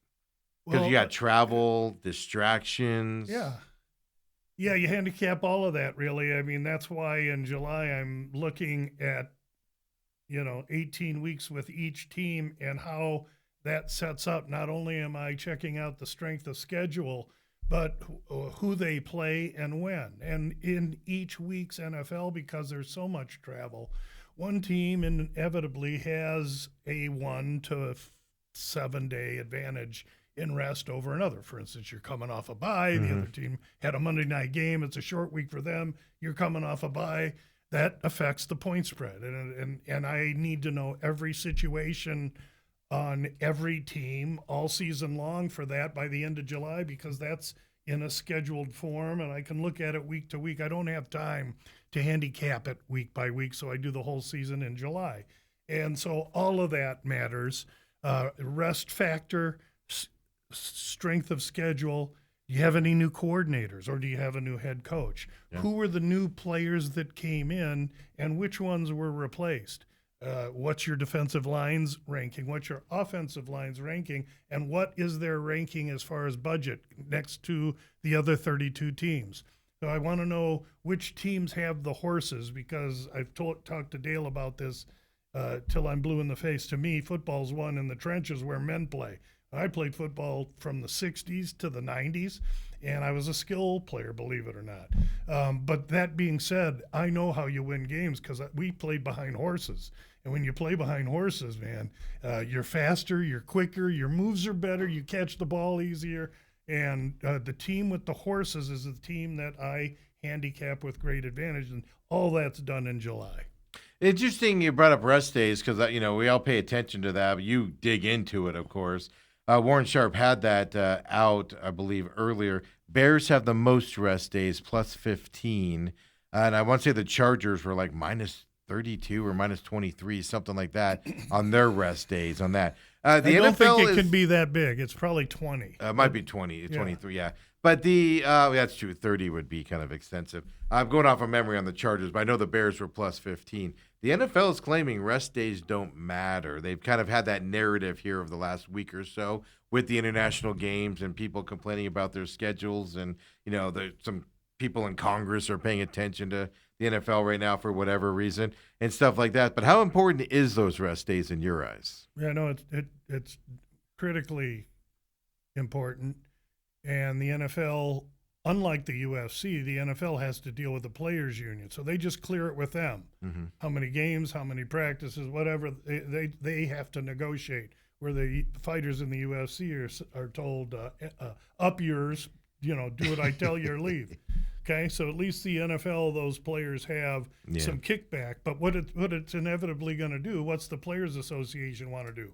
Pay more players. Mm-hmm. So you're going to go to 20 games in a season pretty soon with no preseason games. Mm-hmm. You're going to have larger rosters. More people are going to get paid, and the Players Union is going to claim success. Meanwhile, the NFL will balk at that, yet they want more games, so they'll have to pay more players. Chargers, by the way, minus 24 rest days, according to Warren Sharp's start there. The closest team to them, Philadelphia, minus 15. That's a big disparity if you factor in rest days there, just from the worst team to the team right before him as well. And last year, San Diego had they had a similar disadvantage. I don't know what the negative rest was, but it was bad. It was bad, yeah. And that, sometimes that happens a couple of years for a team. It happened to San Fran like 3 years in a row, but it was injuries, and then they win a Super Bowl. So you kind of got to watch. I'm really looking forward to seeing what kind of changes Harbaugh makes, and I keep wanting to say San Diego. I know. I was just going to comment. I go, man, I love how you call it, because I still slip up and say San Diego. I always do, too. But be that as it may, the rest thing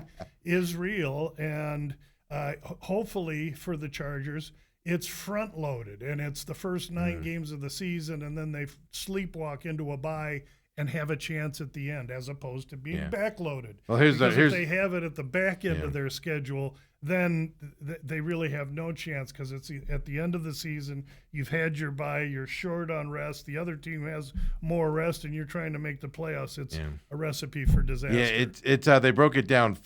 They play 4 opponents that are coming off a full bye, so 14 days rest basically before they play them. 2 opponents off a mini bye, meaning they play a Thursday night, for the short one. 1 opponent with 1 extra day rest. So that's how you break it down to get to that minus 25. To me, that's a huge disadvantage when 4 teams, and I don't know who they are. Well, you got to look at their advantages too. Their advantage will be 1 day over, the Super Bowl champion Seattle Seahawks, or so they don't have any positive advantage in those games, only negative. Yeah. So that's tough.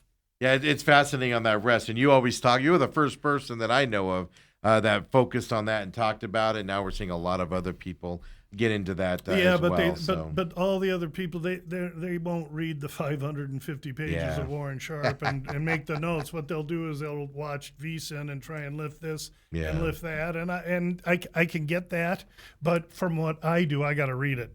Absolutely. So And I've told Warren, I said, there's only one person that knows more about this book when I'm done with it than me, and that's you, bro. because you wrote it. Yeah, it's you. But even then, Otherwise, he's like, I forgot half of it by the time I got oh done no, with it. this dude's I know he's the real deal. He's literally sharp. His name is not wrong. He's on a couple different NFL teams' payrolls.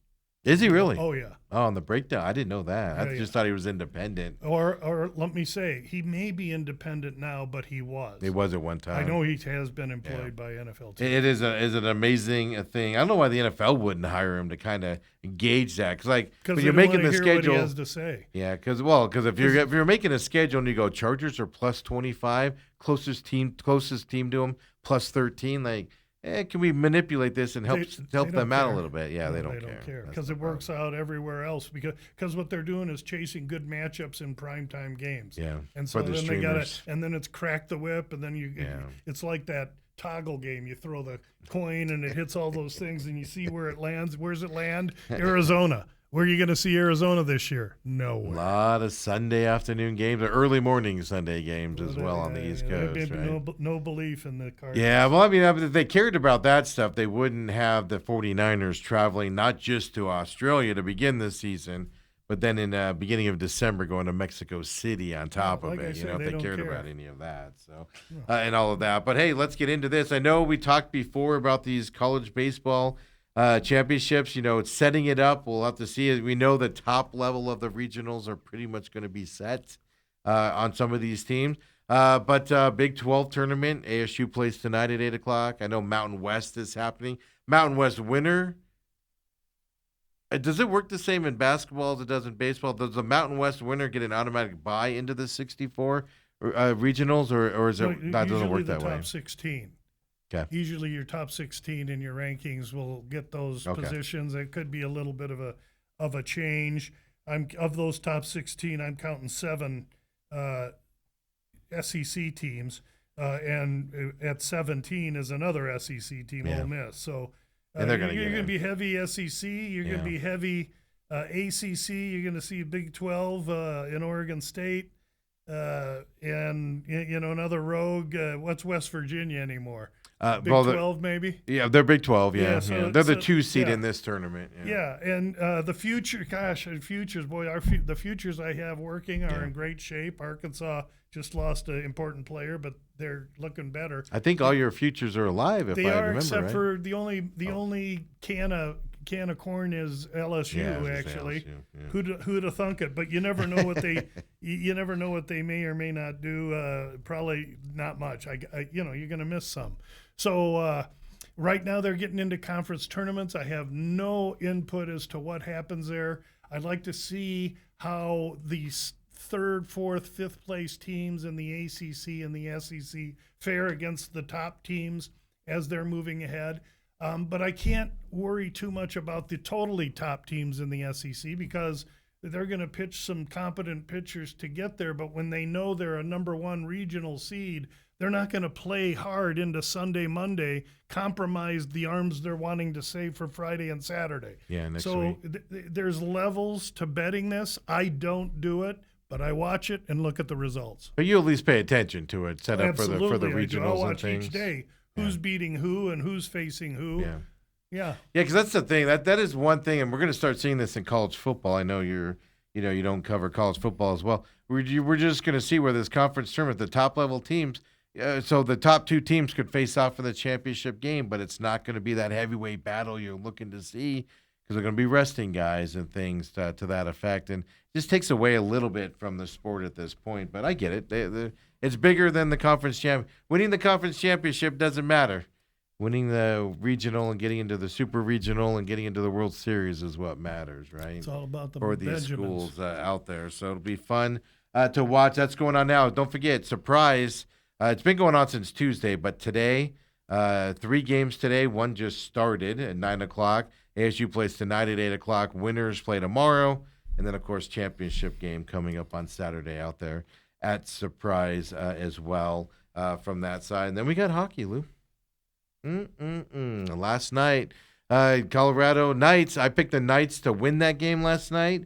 They went out and did it. I was impressed with their outing. I still think Colorado wins this series, probably in 6 games. But your initial thoughts there of the Colorado Avalanche after a few rest days for them?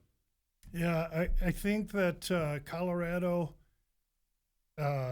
has everything it needs to win every kind of game it needs. However, they're going to be hugely challenged after having to go through L.A., which they went through in, 4 games? 4 games, but they were tough 4 games. And LA played a heavy defensive game. And then they had to go through the Wild, and now we're seeing Makar out. For Makar to be out, his leg must have been cut off, something like that. It must be substantial for him to be missing time. And we're starting to see some little chinks in Colorado, and you have a team in Vegas that's won cups, been in the playoffs 5 of 7 years they've even been around, and they bring in Torts to coach the team, and he's like 16-4 since he got there. They you must respect them. We had them last night plus 160. I'm happy to say so. Perfect. That was a good one. Got them in some other considerations personally, but at least Gamblu had them last night plus 160, and we're probably not done with them. I absolutely believe they're poised to be able to win this series. I think it's going to be a really tight, close series. And at the end of the day, these series pivot on a goaltender. And I think the goaltender for the Knights might be the one that's able to stand up over the 2 Woods for Colorado. It'll be interesting. It'll be very interesting to see how those go. So just for the thing, you got them at plus 160. I don't remember what I got, but it was a plus number last night. Yeah. But for tomorrow night's game already, they're plus 160 dogs for tomorrow night as well. Colorado's minus 192 into this. So Colorado losing, it doesn't look like it's affected their line at all going into tomorrow night. That's the opening line, and the makers are saying they're going to come in on Colorado because it's a must-win, and so we better price it high, and it's 192 right now. And so when you look at this on Wednesday, Thursday, when you look at this on Friday, 5 minutes before the game goes off, Vegas won't be 162 anymore. They'll be 182 or it'll slide, 178 or something like that. It'll go up because the amount of people betting Colorado on the must-win at home, and it's such a loosey-goosey great spot for Vegas that I probably won't be able to say no to that growth in advantage on the line. Yeah. The over-under, by the way, 6.5 on the puck line. So they're expecting high-scoring affairs. Or they're at least setting it up to put money down. Or they got one 2 nights ago. Yeah. Whenever they. It was last night. Was it last night? Yeah, last night. It's 4-2. 4-2. Oh, it was an under last night. Yeah, it was under. Yeah, and it's fascinating to me with these goaltenders. Now Colorado can put up pucks, we know that, or put up goals, we know that. They can win anyway, but Vegas approached them like L.A. and that game was for 2.5 periods. That game was all L.A. Colorado with Vegas playing heavy, experienced hockey. They're talented with an edge in goaltending, and so this is going to be way closer series, I think, than people thought. They thought Colorado just going to run through the roses and make this easy, and I don't think that's how it is. The thing about the Knights that worries me, though, is they have games where they just get blown out and look like they're not there to play. They've done it all playoffs long. They always have at least 1, maybe 2 in a series. So that worries me a little bit. I expect them to be coming, but other than that, I expect them to be competitive. And this series goes 6. Then tonight you've got Carolina Hurricanes, who I think they played like they played 8 games in the last month and a half. It feels like for them, they get back on the ice against the Montreal Canadiens. I'm shocked that Carolina's 205 favorites tonight, plus 170 Montreal. Just because of the rest factor going into this and everything like that. Your thoughts on this series coming up? What surprises you about the line, and what rest factor makes you surprised? I expect Carolina to come out a little rusty tonight, and Montreal is definitely in play tonight. Right, and the last time Montreal went 7 in round 1 against Tampa, they came out against Buffalo and couldn't move. Yeah, that's the problem. And so We're going to see which way it is. Most people believe that the rest, 11 days, that's the most since like 1908 between series for a team.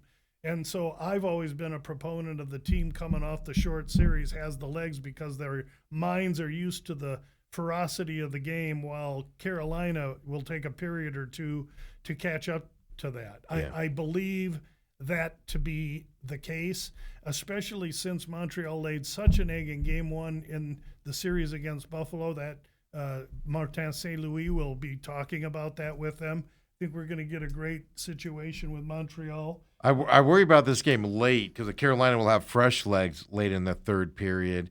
And if it goes to an overtime, whereas Montreal, I think their legs might get a little bit tired on that. So, yeah, I'm worried about that side of it. Not in 3 periods, I'm not. You don't think so? I'm maybe middle of game 2. I'm not. And here's what happens with Carolina. Yeah, we're talking about discounting them early because of the legs without question.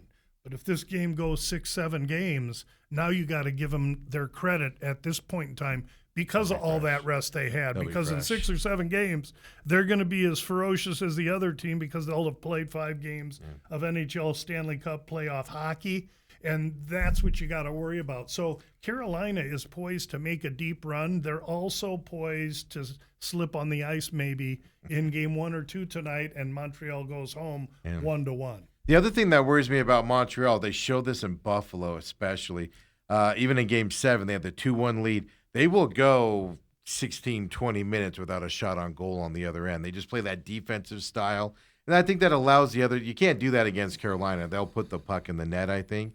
So that worries me about Montreal when they go into those defensive modes. That worries me going into this series as well. Yeah, not me. I think they have to play that kind of game against Carolina. Carolina wants to play defense. They want to get 1-0 lead and grind it down. So I see low-scoring, tight defensive hockey here. And if a game gets out of line, I think it's to the Habitants' advantage. I think Montreal can absolutely play with Carolina. Interesting. I know you've looked forward to this, sir. You thought Montreal's a better matchup. We have 14-1 on Montreal if you were reading Gamblu months ago. And so now we're sitting there with 1 unit to win 14 on Montreal, and all my clients are wanting to know, what are we going to do tonight? I mean, they're asking, what are we doing? What are we doing? I was like, hey, I got 2 days to look at it. But believe me, we are going to do something. I've said numerous times over and over again. My use of futures, that 14-1 for Montreal, that was never intended to ride out and win 14 units. What it was intended to do is to get me to this series and put myself in a position that no matter what happens in the series result, if this happens, I won money, and if this happens, I won money. So it may not be 14 now because I'm going to lose some of that in order to go win-win, but to me, future bets are only a tool to ensure I'm going to the bank with a deposit, because I take money to the bank, not positive EV. All the theorists will want to debate me, but the theorists ain't betting their own money on these things year after year and game after game. I was taught by old world Sicilians, and they say, Louis, you take money to the bank, not anything else. So that's what I try and do, and I will have a plan and a scheme that's already drawn up that will be released on Gamblu.com tonight. You'll get it on the hockey page, and you'll see how I want to attack betting into the 14-1. Should Montreal lose, what are the positions that I will have on Carolina to help me earn money off of that 1 unit loss? Now, when I got Carolina, I don't have to get too cute. If I only got 1 unit to win 14, I got a lot of wiggle room in there. Absolutely. Interesting you said, Carolina can win a game 1-0. They don't care. Montreal will go extended period of time without shooting the puck and playing the defensive side.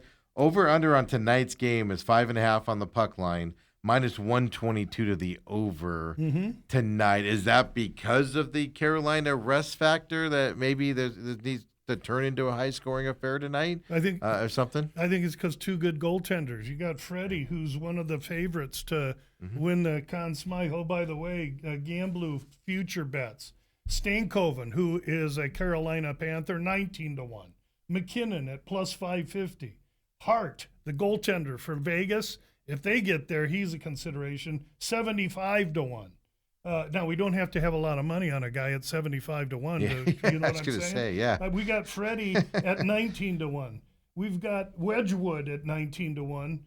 Today I added 2. One was Marner, 12 to 1. See, I'm starting to address Las Vegas now because of what I've seen. And Dobish, the goaltender for Montreal. I gotta have something for Montreal in there because I'm going to use that 14 to 1 in this round, squeezing profit. So I want something should they move into the next round to have. And at 18 to 1, Dobish, the rookie goaltender for Montreal, would be a great consideration. You know, you haven't had any kind of story in Montreal like that since Wah or It's a fantastic who story. was before Dryden. So Well, I was gonna this say, would be a huge thing. I'm a big Canadians fan, so those are our futures. And you're saying, well, yeah, you got all those. You've lost a bunch. Nope, one, Vasilevsky. So they're out of the tournament, and we had 20 cents on him. So if you're betting $100, we had $20 on Vasilevsky. So that's a loss. That's already in our numbers. So we're really good in futures. We're in play, and we're in play day to day. Road teams 36 and 32 in the NHL. So when tomorrow comes and you're thinking, man, Colorado needs this game. They're at home. Why? The home teams aren't even 500. Yeah. A lot of pressure on the home team. It's just on the And other there'll side. be It is, tremendous pressure on Colorado with no Cole McCarr. And we don't know what other injuries each team is hiding. Well, that's the By thing. now, Yeah, that's all just we four know he's teams- out. all 4 teams are dinged up. One of my favorite things about hockey, I always talk about this, is when the year Jonathan Quick was a rookie and the Kings were an 8 That seed was and went my and won best it. hockey year And ever. my favorite thing about that is I saw a picture of the Kings before the playoff run, team picture, and their padding was all normal. And then you saw after they won the Stanley Cup and they had the after Stanley Cup, and all their leg padding was like 4 times the size it was from the beginning of the playoffs. All their shoulder padding was thicker. You know, they look bigger. It's just they take the beating in these things. They're all injured. It's a matter. Some guys have broken backs. Some people have broken bones.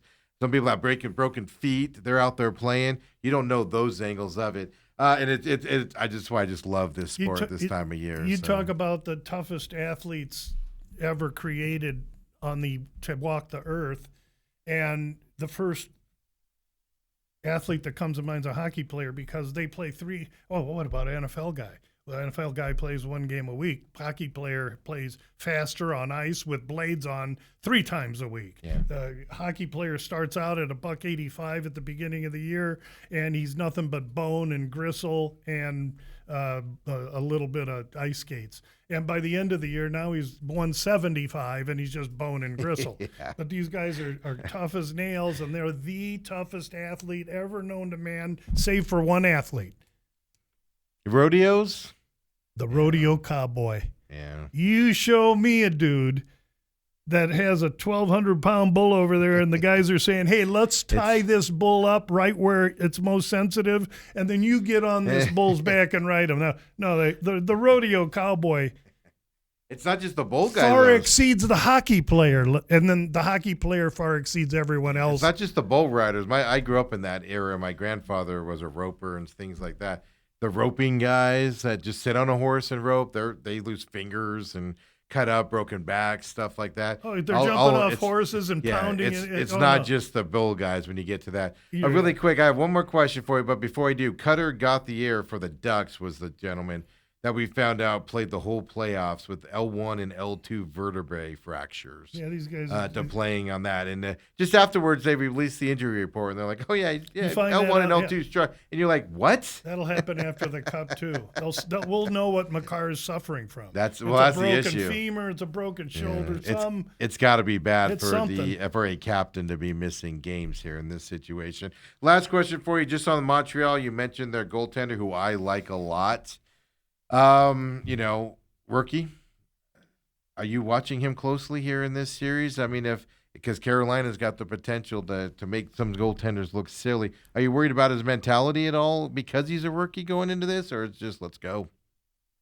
Well, no. I mean, I think what he looks at is his opportunity to put his name on the cup and step big in Montreal history. any hockey fan would love to see Canada do well. Many American hockey fans may not, but I do for the good of the league, and I'm a big Habs fan from when I was a kid, if I can be called a fan. But I'm not afraid of the rookie in Dobish. I'm more afraid of the attack in Carolina after game 2. So if the Montreal can't split early and gets down 0-2, it could be a really tough goal for them, because at that point in time, Carolina could start really catching some momentum. Yeah, it'll be interesting. I want to also, and then this is going to sound dumb, but I want to see how Carolina reacts to losing a game. They haven't done it yet. I just not that it'll be negative. They have Philly won one, didn't they? No, they swept their Okay. they swept 8-0. So not that it'll be negative. They'll lose one in this. They're not gonna fall. Yeah, right. They're not gonna fall apart or anything like that. But I will be paying attention to the post game kind of. Are they just kind of like, hey, it happens, we're moving on with their life, or do they kind of lament it a little bit? Not that it's going to affect anything. I just want to see the psychological shock of losing a game when they're not used to doing so. Well, for the last 3-4 years in a row, they've gotten deep and they've gotten to this stage and they've bumbled. So they got that to overcome. Absolutely, that's the other thing, and it's being talked about. I haven't seen off game practices and things. For the last week, I've been seeing Carolina putting the nets on the blue lines, and playing shorter, trying to get that game time practice. It's been all over the places, and it's almost like I kind of take it like Carolina's feeling the heat of not getting past this series a little bit with all the questions, so they're trying to manufacture all this stuff. So I'm fascinated to see how they play from that perspective. Robert does say, I would love to see Marner win the Conn Smythe, if only to give grief to Leaf fans. I agree. Yeah, the Leafs, Toronto fans, and the whole organization. Lou, appreciate it as always. Thank Lou you will be for back having me. next Thursday. UFC next week. Don't forget, Sneak Teep on Sunday and Monday this week, even though it is a holiday weekend. We'll be back tomorrow, of course, here on the main event. Come and join us, folks. We'll see you then. Have a great Thursday night.